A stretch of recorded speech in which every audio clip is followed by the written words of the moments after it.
So, one time I was at my auntie Malon's house, chilling with my cousin folk and my cousin City. One of them boring days, nothing really to do.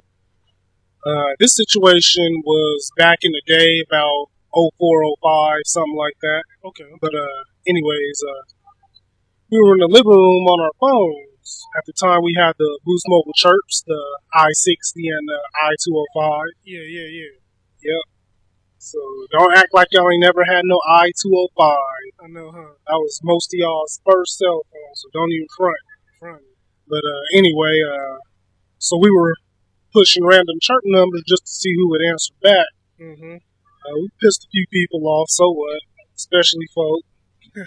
Crazy dude. Right. But as we sat there, some chick chirped us back talking about hello in a real sexy voice. Real. All of our eyes got super wide. And City grabbed the phone real quick. I jumped up too, like, it's my phone, I'm talking. Hater. Yeah, I was hating on him. So I chirped back like, yeah, what's good with you?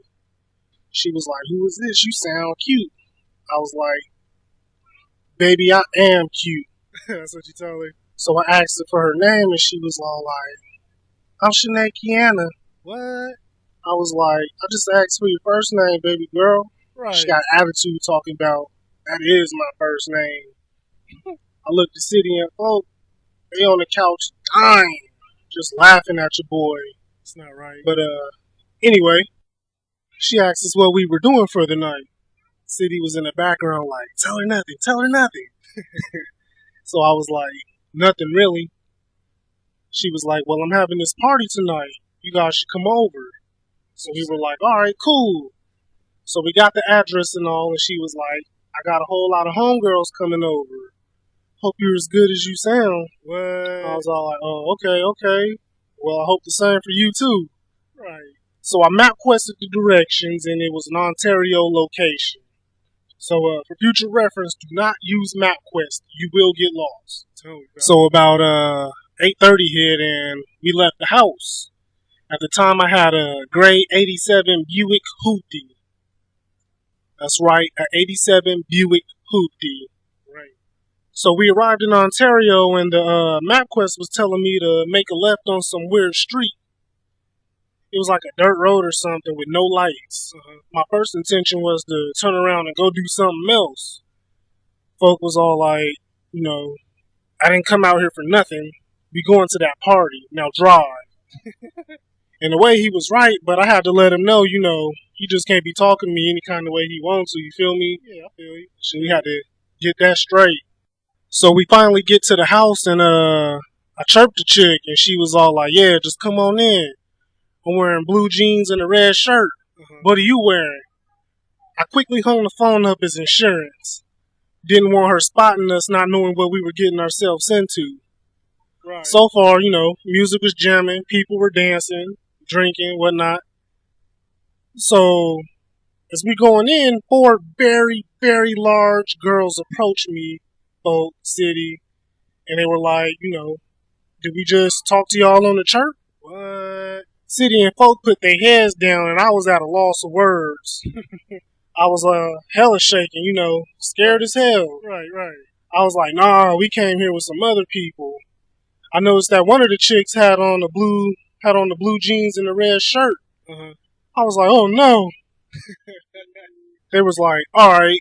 Then they pushed us out the way. As they walked by, it felt like a little earthquake started or something. Oh no. So folk wanted to go grab something to drink, and I was like, hurry up, man, so we can go. Let's get out of here. Those big girls were still looking for us, and I was super nervous. I bet, man. We met back up with folk and started to leave. Then, as we were walking to the door, the big girl started also. I felt the tremors again. Tremors. The one with the red shirt was all like, he said he was here. So we started power walking. For some big girls, they was keeping up with your boys.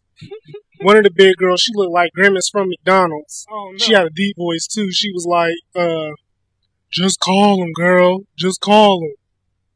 Then all of a sudden, my phone starts to ring, and they look dead at us. Really? So I was praying I could play it off till we got to the car.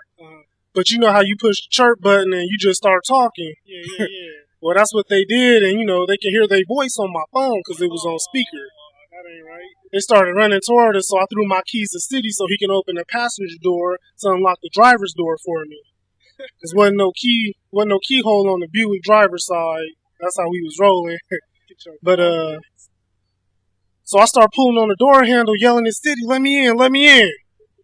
The big girl still running at us, talking about, the one in the do-rag is mine. One in the do-rag is mine. So I'm looking around like, the hell? I'm the one in the do-rag.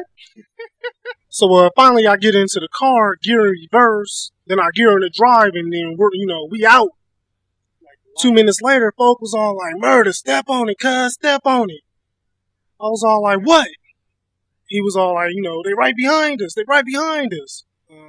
So I was swerving left and right, trying to make it dusty for him, because we was on a dirt road and all. Right. And we hit the main street going 110. It was a speed bump ahead, and we got air off of it. It felt like Dukes of Hazzard or something. I looked into the rearview mirror, and the big girls got stuck on the speed bump. Car couldn't withstand all that weight. But grateful I got away, man. Grateful for city and folk, but never again, man. Never again. This is the Murder 3000 of it.